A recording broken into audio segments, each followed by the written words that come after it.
¿Qué pasa, YouTube? Es tu chico Jer aquí con lo que el día 50 de Oudvember. That's for you, Renee. Much love. Welcome everyone to day 15 of Oudvember. Today's scent was, Leather Oud from the Dior private collection. So you've heard of Leather Oud, right? I had to. I was nervous. I was super nervous about this one. I had heard many things about this fragrance, as I'm sure you have if you haven't smelled it already. I heard everything from it has a barnyard opening, to it is offensive and awful, to it is masculine and rugged and sexual and awesome. And you know, I must say, after having worn this scent, everything I heard was true. From the good to the bad to the awful, everything was true about this fragrance. It does indeed have a barnyard opening. It is indeed awful. It is indeed masculine and somewhat sexual and rugged. So let's break down the scent just a little bit. As you may have guessed, it has leather and oud in it. It also has a heavy dose of civet or civet. Still don't know how to say it. Should have looked it up since yesterday, shouldn't I? Oh well. Like Oud 27 from yesterday, Leather Oud has a heavy dose of civet. And those three notes are heavy in this fragrance, but unlike Oud 27, Leather Oud has a lot more going on note-wise. There are a lot more things that complicate it and bring a different facet to those to that civet oud kind of combo that make this one, I would say, more worth checking out than Oud 27. When you first spray this fragrance, it is awful. Holy S, it is awful. As Dave would say, it smells like a dirty butthole, and it really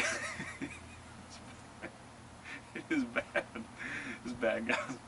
It is, I mean, it's very, very animalistic. It very much smells like a barnyard or like a pigsty or body odor. It's just, it's offensive. It's bad, and it's strong. Unfortunately, the civet that gives it that feeling doesn't really go away.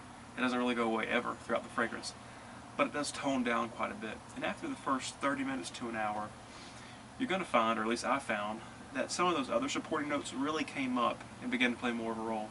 I didn't look at the note breakdown real thoroughly because I don't want to, you know, I don't want to influence my experience with the fragrance every day during Oudvember. But when you smell it, to me, after the dry down, it becomes a little more powdery.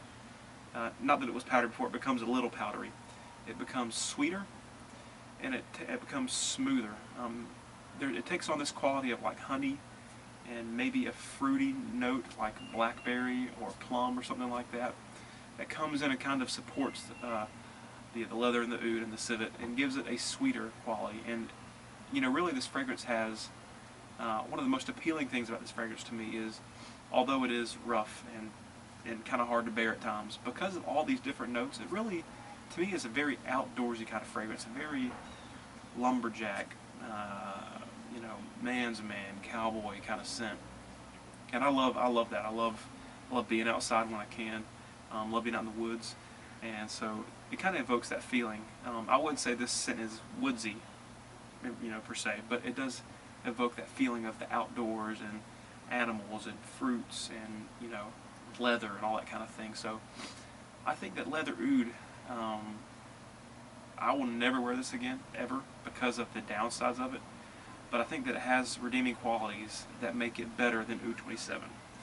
And you know, I really want to smell this on someone else. Like maybe I get Dave to wear it sometime. You ready, Dave? Maybe I get Dave or somebody to wear it sometime, and I can smell it in the air and see how it feels when it's not all up in your face. My wife hated it, thought it was terrible. We went somewhere in the car, she made me roll down the windows to air it out, and this was about an hour after I'd sprayed it on. So, like Oud 27, I'd kind of wondered if there was something about this that might have like a, you know, a primal sexual attraction, like, you know, it's leathery and animalistic, and, you know, a woman smells it and she just can't keep her hands off of you. Not the case. She totally kept her hands off of me. Didn't want to be around me, didn't want to smell me. So, you know, it doesn't work in that regard. But if you're a daring man and you need a scent for a daring occasion, and you like some of the notes that I've mentioned, I think Leather Oud could really be a good fit. But I would spray well in advance of the event because you need to let that opening keel over and die because it is bad. It's really, it's so weird. I know I should be done by now, but I just want to keep talking. It's so weird how this fragrance could all at the same time be one of the worst things that I've smelled in the fragrance world, and also one of the most interesting. I have to give credit where credit is due. I think that it's great and awful all at the same time. It's really, really interesting to me. I'll never wear it again, but it was fun. Thank you, Oudvember, for the gifts you've given me. Anyways, I would love to hear what you guys think of Leather Oud if you smelled it. I'd also like to know if you've given it a full wearing or just smelled it from the decant or sample, because when you just first smell it, all you get is that funk. But cool things happen later, so I encourage you to wear it and give me your impressions when you get a chance. As always, thank you for listening, thank you for watching, and we'll see you guys tomorrow for day 16 of Oudvember. See you guys. Bye.